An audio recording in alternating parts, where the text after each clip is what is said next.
Follow these steps to add flares on Reddit on PC. Let's get started. First, make sure you have already logged into your Reddit account.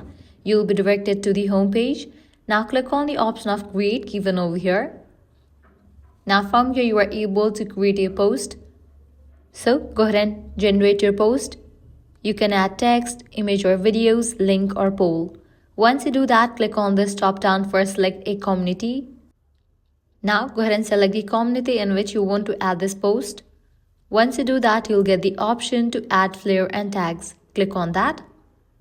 Different options will appear for Flair and tags. If you're looking for a specific Flair or tag, you can search for it, then add it, then click on the option add. This way you are able to add Flair on your Reddit post. Once you are done with your post, now you can click on post and upload it. So this way you are able to add flares on Reddit on PC. This was really simple and quick process. If this guide helped you out, don't forget to like, share and subscribe to our channel. Thanks for watching.